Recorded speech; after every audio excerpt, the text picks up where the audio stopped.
Hi అన్న. Hello sir, ఎలా ఉన్నారు? బాగున్నాను. ఎలా ఉన్నారు? బాగుంది. రోజు నార్మల్లీ ప్రమోషన్స్ చేసి అన్ని సినిమా గురించి బాగా ఎక్కువ చెప్పేస్తున్నామేమో. సినిమా కాకుండా నార్మల్గా మాట్లాడదాం అని అనుకుంటున్నాను. Super. Normal topics normal topics అంటే సినిమా కాకుండా మనకి ఫుడ్ గురించి తెలుసు, నాకు క్రికెట్ తెలుసు, అది తప్పితే మిగతా నాకేం తెలియదు. మీకు? అంతే అన్న, సేమ్. ఫుడ్ క్రికెట్ అన్న నేను కూడా. నైస్. ఏం తిన్నారు ఇవాళ? ఇవాళ చికెన్ నేనే వండుకొని తిన్నానన్న. అవునా? బాగా వండుతారా? బాగుంటుంది.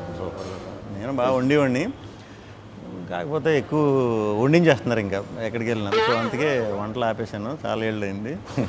ఇంకేంటి విశేషాలు? ఫుల్ హెక్టిక్గా నడుస్తుంది అన్న.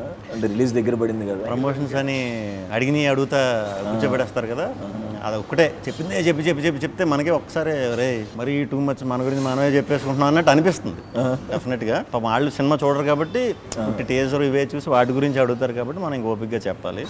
ఏంటి వినాయక చవితి సెలబ్రేషన్స్ ఎలా జరుగుతున్నాయి? చాలా బాగా జరుగుతుంది అన్న. అంటే ఫస్ట్ టైం పిల్లడు పుట్టిన తర్వాత ఫస్ట్ వినాయక చవితి. సూపర్. మామూలుగా చేయట్లేదు ఈ సంవత్సరం. అదే పిల్లంటే జనక అయ్యానన్న. యాక్చువల్గా మా సినిమా జనక అయితే కనుక 12th రిలీజ్ అన్న, October 12th. దసరా సెలవులు ఏం చేసేవారు చిన్నప్పుడు? దసరా సెలవులు అంటే అన్న మా విజయవాడ కాబట్టి ఖచ్చితంగా అమ్మవారి గుడికి వెళ్ళేవాళ్ళు. కాలేజీకి వచ్చిన తర్వాత అలా NSS NCC అని ఉండే, అలా గుడిలోనే డ్యూటీ చేసేవాళ్ళం కాలేజ్ టైం. ఓకే. సో అందరం కలిపి బాగా ఎంజాయ్ చేసేవాళ్ళం. ఆ తెలుగు పండుగ అంటే గుర్తుకొచ్చిందన్న. మన రాజుగారు ఇప్పుడు ఖచ్చితంగా పండగకే రావాలి అని ఫిక్స్ అవుతారు కదా. సో ఇది కూడా దసరాకే వస్తుందన్న. పండగ ముందు మీది స్టార్ట్ అవుతుందన్న. పండగ మీతో స్టార్ట్ అవుతుంది, మా సినిమాతో ఎండ్ అవుతుంది అన్న. పండగ ముందు మీరు పండగ రోజు మీరు దిగుతున్నారు. అవునన్న. వారం ముందు మేము దిగుతున్నాం. పండగకి రిలీజ్ అవుతున్నందుకు ఎలా ఫీల్ అవుతున్నారు? చిన్నప్పుడు పండగకి సినిమాలకి వెళ్ళి చూసేవారా? ఖచ్చితంగా పండుగ రోజున విజయవాడలో. నేను విజయవాడలో ఇంటర్ చదువుకున్నా. థియేటర్లో ఆ 2 ఏళ్ళలోనే 2-3 సార్లు సీట్లన్నీ మార్చేశారు. అరిగిపోయేంత అక్కడే కూర్చుని దిగుతూ ఉండేవాడిని మొత్తం. మెయిన్ థియేటర్లో, లోకల్ థియేటర్లు ఉంటాయి ఊరు చివరిలో, గంగూరు సైడ్, అది ఆ థియేటర్లో మొత్తం అసలు ఇంకా అదే ఎంటర్టైన్మెంట్ అప్పుడు. సినిమాలు పిచ్చి మొదలైంది కూడా అంటే దూకుడుగా బ్లాక్లో టికెట్లు కొంటాలు, జనాల్లోంచి దూరం వెళ్ళిపోవటాలు అన్నీ విజయవాడ ఇదప్పుడే అక్కడి నుంచే స్టార్ట్ అనమాట. విజయవాడ చైతన్య నలంద. ఓకే. పండగకి ఫస్ట్ టైం కదా. అవును. పండగలకి మరి మనకి మనలాంటి వాళ్ళకి దొరకటం చాలా రేర్. ఎప్పుడు పండగ స్పేస్ దొరకదు మనకి. సో ఈ పండగ మరి మంచిగా మీకు డబుల్ ఇంపాక్ట్ రావాలని బాబు కూడా పుట్టాడు కాబట్టి బాబు పేరు మీదే, బాబు పుట్టడంతో మీరు ఆ పేరు పెట్టుకున్నారు కాబట్టి. ఇప్పుడు దసరా విజయవాడే కాదు, మన యూఎస్లో కూడా చాలా బాగా చేస్తున్నారు. అవునన్న. మనకి యూఎస్లో కూడా నేనే డిస్ట్రిబ్యూషన్ తీసుకున్నానన్న. ఫస్ట్ టైం డిస్ట్రిబ్యూషన్లో దిగానన్న. యాక్చువల్గా ఓవర్సీస్ మొత్తం ఫస్ట్ టైం అడిగేటప్పుడు కొంచెం భయం వేసింది, కానీ సరే సినిమా చూసిన తర్వాత నమ్మకంతో నేను మొత్తం ఓవర్సీస్ డిస్ట్రిబ్యూషన్ తీసుకున్నాను. దిల్ రాజు గారు ప్రొడక్షన్లో ఫస్ట్ సినిమా కదా. ఫస్ట్ టైం రాజు గారితో చేయటం, ఫస్ట్ టైం బాబు పుట్టిన తర్వాత చేయటం. సో సినిమాలో జనకయ్యాను, ఇక్కడ జనకయ్యాను. 12th అసలు ఏమవుద్దో ఏంటి మనోడు అటు తిరిగి జనక సినిమాకి వెళ్తున్నాడు. రాజుగారు ఫుడ్ బాగా పడినట్టుంది. ఏం చేసినా ఎలా చేసినా ప్రమోట్ చేద్దాం సినిమా అనే తాపత్రయం బాగుంది. కానీ చాలా నేను స్వాగ్లో జనకనే. ఓహో అవునా? స్వాగ్లో జనకనే, కాకపోతే ఒక 7-8 సార్లు అవుతాను జనక. ఓహో 7-8 సార్లు జనక అవుతాను. ఓకే. అలా సినిమా అంతా జనకల గురించే. ఓకే. అంటే ఫ్యామిలీ ట్రీ అని చెప్పాను కదా, ఫాదర్ ఏంటి, తాతగారు ఏంటి, అలా మన పాత ఎపిసోడ్లు మన చిన్నప్పుడు మన ఊర్లో మన ఇళ్లలో అవి ఎక్కువ వినేవాళ్ళం. మనం ఆడుకుంటూ వింటూ ఉంటాం పెద్దవాళ్ళ మాటలు అవి. అలాంటి మాటలన్నీ ఒక మంచి కంటెంట్ కింద తయారు చేసి అందరికీ చాలా సింపుల్గా ఒక 6 సంవత్సరాల నుంచి ఒక 60-70 సంవత్సరాల వయసు ఉన్నోళ్ళు కూడా బాగా అర్థమయ్యేలాగా నీట్గా డిజైన్ చేసి కుటుంబం అంతా కలిసి థియేటర్లకి వచ్చేలాగా కథ చెప్దామని ఇంటెన్షన్తో ఆ కథ మొదలెట్టాం. సో నాకు కూడా ఎక్స్పీరియన్స్ చాలా బ్రహ్మాండమైన ఎక్స్పీరియన్స్ ఉంది. అందులో గెటప్లు కూడా చాలా వేస్తాం. గెటప్లు కూడా అన్నీ చాలా న్యాచురల్గా కుదిరినాయి. అంటే యంగ్ నుంచి ఏజ్ వరకు కూడా గెటప్స్ ఉంటాయి అన్నమాట. సో స్క్రీన్ ప్లే ఒక రకమైన స్క్రీన్ ప్లే అనమాట, ఒక రకంగా అందరికీ అవైలబుల్ ఉంటుంది, బట్ చాలా కొత్త స్క్రీన్ ప్లే ఉంటుంది. మ్యూజిక్ కూడా వివేక్ సాగర్ ఇంకా ఆబ్వియస్గా చంపేశాడు, అదరగొట్టేశాడు.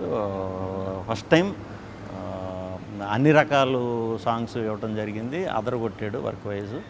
కెమెరా వచ్చి వేదరామన్ అని, అసలు మీకు 60s అంటే 60s, 1500 అంటే 1500, ప్రజెంట్ అంటే ప్రజెంట్, 90s అంటే 90s, చాలా బాగా తీశాడు. సో ఇన్ని యాంగిల్స్ ఉన్నాయన్నమాట స్వాగ్లో. స్వాగనిక వంశానికి సుస్వాగతం. ఇప్పుడు అన్ని గెటప్స్ ఫస్ట్ టైం కదా, నా ఎక్స్పీరియన్స్ ఎలా అనిపించింది అన్న మీకు? అది చాలా చాలా హానెస్ట్గా చాలా ఎంజాయ్ చేస్తా 2 రోజులు వేయించుకున్నాను. 3వ రోజు నుంచి అంటే లిటరల్గా ఇంక ఏడిస్తే బాగోదు, కానీ గ్లిజరిన్ పెడితేనే కంట్లో నీళ్ళు వచ్చేవి కాదు. అంటే లెన్స్ ఒకటి ఉండేది, ఏంట్రా ఇది ఉంటే ఇప్పుడు నాకు ఏది ఎన్ని రోజులు మొత్తం అంటే 55 days 56 days గెటప్లు వేయాలి.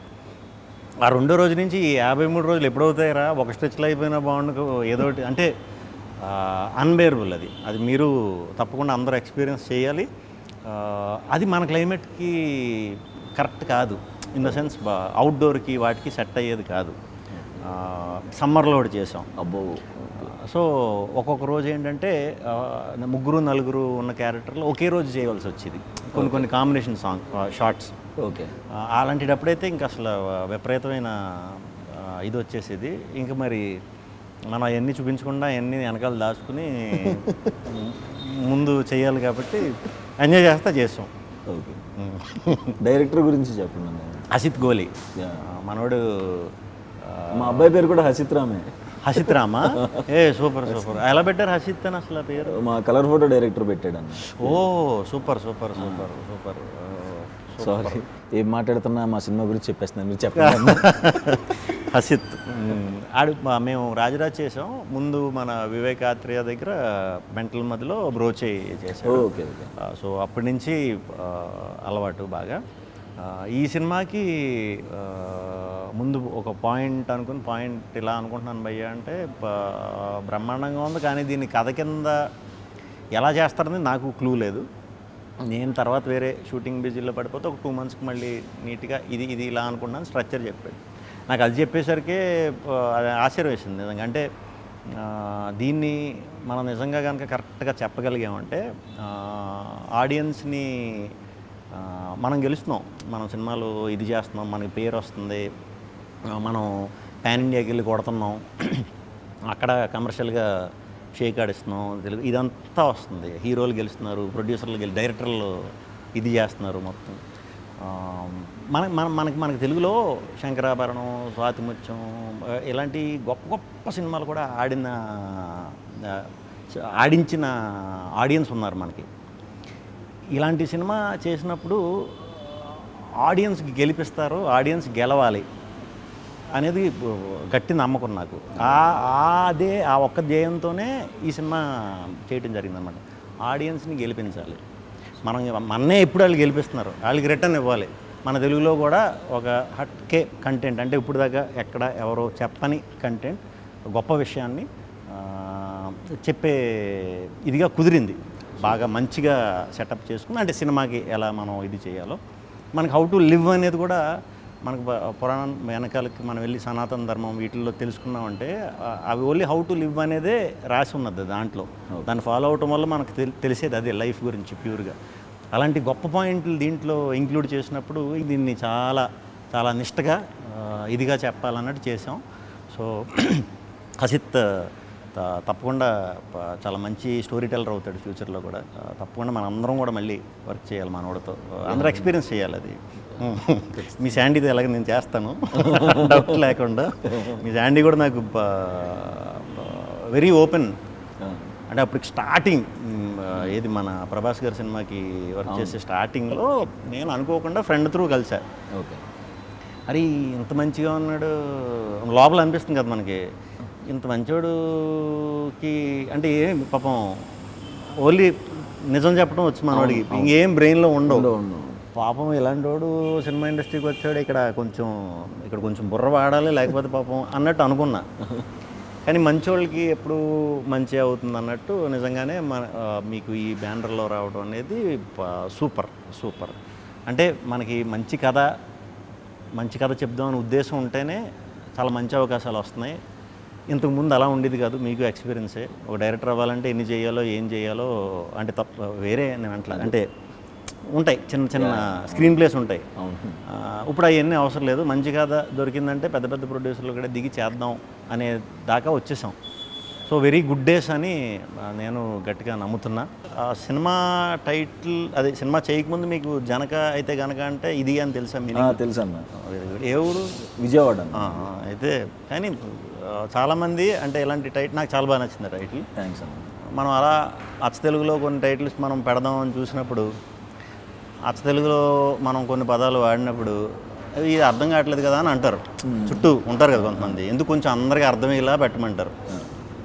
కానీ అట్లీస్ట్ అలాంటి పదాలు వింటే తెలుస్తుంది కదా నెక్స్ట్ వచ్చే బ్యాచ్కి కూడా, కొంచెం యంగ్ బ్యాచ్కి వాళ్ళకి వీళ్ళకి. ఈ మధ్యన ఇంగ్లీష్లు ఎక్కువ కదా వాళ్ళు, ఇంగ్లీష్లు కొరియన్లు ఇవే ఎక్కువ.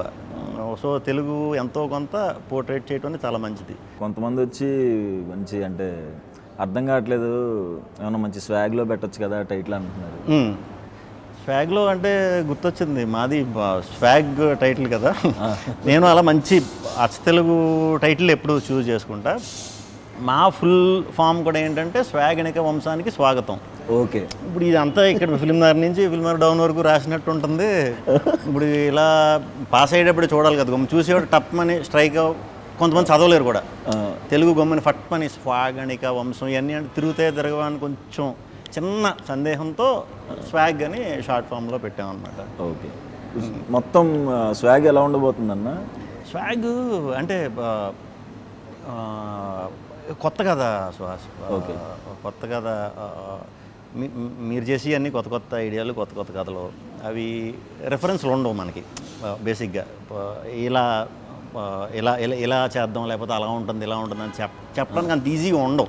ఎందుకంటే మనం కొత్త పాయింట్లు చేస్తాం కాబట్టి, మీరు చేసినా నేను చేసినా ఇది మన ఇంట్లో కదే, మన రూటెడ్ కదా. మన ఇళ్లలో మనం కానీ, మన పేరెంట్స్ కానీ, మన తాతగారు బామ్మగారు వాళ్ళు కానీ, మన చుట్టాల్లో కానీ మనందరికీ తెలిసిన కదే. కానీ దీన్ని ఒక కథ కింద చేసి సినిమా కింద చేయొచ్చు అనటం ఫస్ట్ టైం అనమాట. ఓకే. ఒక ఫ్యామిలీ ట్రీ గురించి, ఒక కుటుంబం గురించి, ఒక వంశం గురించి కథ. ఓకే. ఓకే. అంటే మనకి పూర్వం కొన్ని సంవత్సరాల క్రితం ఆడవాళ్ళు రూల్ చేసేవారు. రూల్ ఇన్ ద సెన్స్ యజమానుల ఇంటికి వాళ్ళే. దాన్ని మాతృస్వామ్యం అంటారు. ఓకే. అది ఇప్పటికీ కేరళలో, నేపాల్లో రన్ అవుతుంది, కంటిన్యూ చేశారు వాళ్ళు. మనం ఏంటంటే ఫ్లిప్ చేసేసాం. అది ఎలా ఫ్లిప్ అయింది, మగాడికి ఎలా అధికారం వచ్చింది, మగాడికి అప్పర్ హ్యాండ్ ఎలా వచ్చింది, అలా తీసుకొచ్చిన వంశమే స్వాగనిక వంశం. సో కథ అక్కడ మొదలవుతుంది అనమాట. కథ అక్కడ మొదలయ్యి పోనీ ఆడపెత్తనం ఉన్నప్పుడు, మగ పెత్తనం ఉన్నప్పుడు బుద్ధులు ఎలా ఉన్నాయి, మగ బుద్ధి, ఆడబుద్ధి. ఓకే. ఇన్ని జనరేషన్లు అవుతున్నా కూడా ఆ కోర్ ఐడియా బుద్ధి మాత్రం మనకు అలాగే ఉంది. ఫర్ ఎగ్జాంపుల్ ఇప్పుడు మీరు జనక అయితే గనక సినిమాలో అంటే ఫాదర్ అవుతారనే కదా.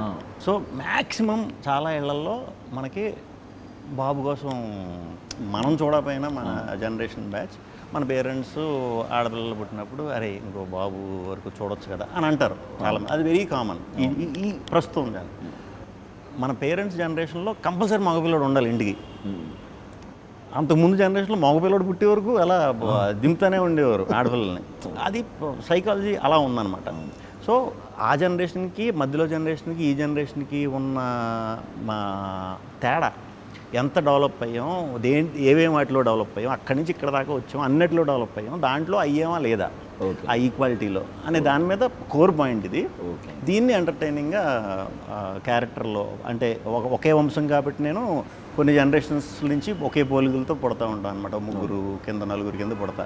సో దానివల్ల ట్రిపుల్ యాక్షన్ ఇలా చేయవలసి వచ్చింది అనమాట. ఒకే వంశం కథకి సంబంధించింది కాబట్టి అన్ని రకాల ఎమోషన్స్ ఉంటాయండి. అన్ని రకాల ఎమోషన్స్ ఉంటాయి. కొంచెం కొంచెం పెద్ద కదా, అలా పెద్ద కథ చెప్పినప్పుడు మనకు అన్నీ దొరకడం కష్టం, బ్యాలెన్స్ చేయడం చాలా కష్టం. బట్ లక్కీగా ఎంటర్టైన్మెంట్, ట్విస్టులకి ట్విస్టులు, మంచి డ్రామా, మంచి హ్యూమన్ డ్రామా, ఎమోషన్ అయితే ఎంత నవ్వుకుంటారో కంటతడి పెట్టకుండా థియేటర్ నుంచి 100% బయటికి రారు. సూపర్ ఎక్కువ గెటప్ వేసింది కూడా ఈ సినిమాలో ఉంటుందా? ఈ సినిమా నాకు అసలు గెటప్ అసలు మనకి మేకప్ వేసి రాక గెటప్లో కొంచెం అవసరమా అన్నట్టు ముందు అనుకున్నాం. అంటే ఎలా చేస్తే బాగుంటుంది కాకపోతే ఒక్కొక్కటి కథ డెవలప్ అవుతూ ఒక్కొక్క క్యారెక్టర్ ఇలా ఉండాలి ఇలా అన్నప్పుడు ఇది చాలా బ్రహ్మాండంగా ఉంది. గెటప్ బాగా కుదిరితే మనం దాన్ని ప్రాపర్గా ఇలా వెళ్దాం, లేకపోతే ఆల్టర్నేటివ్ ఏంటనేది చూసుకున్నాం. ముందు లుక్ టెస్ట్లు అన్నట్లు కూడా చాలా బాగా కుదిరినాయి గెటప్. సో అందరూ కూడా వెరీ హ్యాపీ. జనక విశేషాలు చెప్పండి, ఎలా ఫీల్ అవుతున్నారు? ఈ మధ్యనే మీరు జనక అయ్యారని కూడా తెలిసింది. సో అంటే ఇక్కడ రియల్ లైఫ్లో కూడా వైఫ్ ఇంట్లో ప్రెగ్నెంట్, అక్కడ షూట్ టైంలో కూడా అక్కడ షూటింగ్లో ఇంట్లో ఒకటే జరుగుతూ ఉండేది. ఇంకో మామూలుగానే మీరు న్యాచురల్గా ఉంటుంది, ఇంకా న్యాచురల్గా వచ్చి ఉంటాయి అన్నీ. అవునండి, కొంచెం బాగా కనెక్ట్ అయ్యి. మీ డైరెక్టర్ శాండీ గురించి చెప్పండి. సందీప్ ఆయన సలార్కి రైటింగ్ చేశారు. అవును. ఇది డెబ్యూ సినిమా. చాలా మంచి కామెడీ రాశారు. ఆయన జంధ్యాల గారి ఫ్యాన్. సూపర్. ఆ స్టైల్లో చాలా బాగా రాశారు. అండ్ వెయిటింగ్ అన్న, ఎక్కువ నవ్వుకున్నా, ఎక్కువ కామెడీ ఉన్న సినిమా కూడా దాంట్లో. మీ సినిమాకి చాలా ఎసెట్లు ఉన్నాయి. మీ దానికి బయట నుంచి ఆడియన్స్ కింద చూసినప్పుడు జనక అయితే కనుకకి మీరు డిఫరెంట్ కథలు చేస్తారు, కొత్త డైరెక్టర్ని పట్టుకున్నారు, గ్యారంటీ డిఫరెంట్ పాయింట్ ఉంటుంది. ఇదంతా ఒక ఎత్తు అయితే రాజుగారు లాంటి బ్యానర్ ఎన్నో ఇయర్స్ నుంచి ఉన్న ప్రొడ్యూసరు కథకి వాల్యూ ఇస్తూ ఒక మంచి కథకే సపోర్ట్గా మీ అందరికీ టీమప్ అవడం అనేది ఎడిషనల్ ప్లస్. అవునన్నా, కొత్తగా రాజుగారు ఇంక ఇప్పుడు హిట్లు బ్లాక్ చూడాల్సిన అవసరం లేదు. కాకపోతే పేరు ఏదైతే ఉందో నాకు తెలిసి ఈ సినిమా ఎంత పెద్ద హిట్ అవ్వాలంటే మన బలగం చిన్నగా తీసి ఎంత పెద్ద ఇదైందో అంత పెద్ద హిట్ అయితే ఇది ఆ వచ్చే పేరు ఉంటుంది చూసారా, కొత్త టీంని ఎంకరేజ్ చేసి ఆ పేరు ఉంటుంది కదా, అది విపరీతమైన సాటిస్ఫాక్షన్ ఇచ్చేస్తుంది ప్రొడ్యూసర్లకి. దాంతో మనకు రాను ఒక 5% 10% వచ్చే కొత్త కథలో, డిఫరెంట్ కథలో, అంటే కంటెంట్ ఓరియంటెడ్ ఫిలిమ్స్ మనకు 50% అయిపోతుంది ఇంకో 2 ఏళ్ళ తర్వాత. సో ఇలాంటి ప్రొడ్యూసర్లకి మీరు ఇంత మంచి సినిమా ఇస్తున్నందుకు as a Telugu audience very very happy పర్సనల్గా. ఇది ఫస్ట్ టైం కొంచెం పెద్ద ఆర్టిస్టులతో ఫస్ట్ టైం చేస్తున్నాను. సూపర్. రాజేంద్ర ప్రసాద్ గారితో అండ్ వెన్నెల కిషోర్ అన్న, ప్రభాసీన్ అన్న, మురళీ శర్మ గారు, చాలా మంచి ఎక్స్పీరియన్స్ అన్న. సూపర్. మంచి కామెడీ కూడా వర్కౌట్ అయింది. నాకు కొంచెం టెన్షన్ కూడా వేసింది, అందరు పెద్ద ఆర్టిస్టుల మధ్యలో ఫస్ట్ టైం కదా, ఎట్లా ఉంటుంది. రాజేంద్ర ప్రసాద్ గారితో ఎలా ఉంది? నేను చాలా పెద్ద ఫ్యాన్ అన్న ఆయన. ప్రతి సినిమా గురించి ఏమైనా బ్రేక్ దొరికితే చెప్పేస్తుండే ఆ డైలాగు. ఆయన నుంచి తెలియకుండా ఆయన సెట్లో ఉన్నప్పుడు నేను గాలి సంపత్ వర్క్ చేసి ఆయనతో, ఆయన నుంచి తెలియని చాలా యాక్టింగ్లో మెలకువలు నేర్చుకున్నా. ఆ రకంగా చాలా సీనియర్స్ మనకి హెల్ప్ అవుతారు అలాంటి వాళ్ళతో చేసినప్పుడు. వెన్నెల కిషోర్ గారితో ఇంక చెప్పక్కర్లేదు, కొత్త టైమింగ్. ఇంకెవరున్నారు? మురళీ శర్మ గారు. సూపర్. ప్రభాసీన్. సూపర్. ప్రభాసీన్ కూడా మనం మేము వేరే సినిమా చేస్తున్నప్పుడు కలిసినప్పుడు ఈ సినిమా గురించి చాలా బాగా చెప్పారు ఇద్దరు, వెన్నెల కిషోర్ గారు ఈయన కూడా భలే చెప్పారు సినిమా గురించి. చాలా హ్యాపీ ఫీల్ అయ్యా. వాళ్ళిద్దరు ట్రాక్ చాలా బాగుంటుంది. సూపర్. మనం ఏదో అనుకున్నాం కానీ ముందు అది మాడుకుందాం ఇది మాడుకుందాం అని ఎన్ని బత్తాపారాలు మనం మాట్లాడినా లాస్ట్కి ఏదోలా సినిమాలో దూరేస్తాం, అది తప్పదు. సో 12th మీరు వస్తున్నారు, జనక అయితే కనుక మేము 4th వస్తాం.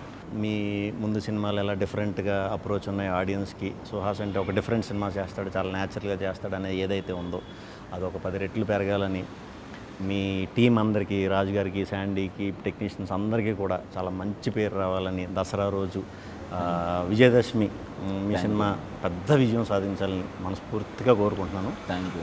All the very best. మీకంటే వారం ముందు మేము వస్తున్నాం 4వ తారీఖు. మీ అందరూ మంచి విషెస్ కూడా మా సినిమాకి ఉండాలని కోరుకుంటున్నాను. మా బ్యాచ్ అందరూ కూడా మీ కంటెంట్స్కి పెద్ద ఫ్యాన్స్ అన్న అందరూ. Thank you. మీ డైలాగ్స్ కానీ, మీరు చెప్పే విధానం కానీ, మీ కంటెంట్స్కి కానీ డెఫినెట్గా ఏదో ఉంటుంది, నవ్వుకోవచ్చు అండ్ డిఫరెంట్గా ఏదో ట్రై చేస్తారని మా అందరం రెగ్యులర్గా మాట్లాడుకుంటాం. మీ టాపిక్ ఖచ్చితంగా కూర్చుంటే అందరం సూపర్ ఒకసారి మీ టాపిక్ వస్తుంది. Thank you. All the very best అన్న. Thank you very much. Waiting. లక్కీగా క్లాష్ అవ్వలేదు. స్వాగ్ అక్టోబర్ 4th రిలీజ్ అవుతుంది. Let's swagify. Janaka Aithe Ganaka 12th October release అవుతుంది దసరా రోజు. సో అందరూ కూడా అందరూ జనకలు అవ్వకపోయినా పర్లేదు, త్వరలో అవుతారు. సో అందరూ కుటుంబంతో కలిసి వెళ్ళి దసరా రోజు జనక అయితే కనుక సినిమాని పెద్ద విజయవంతం చేస్తారని మనస్ఫూర్తిగా కోరుకుంటున్నాను. All the best Janaka and Janaka team.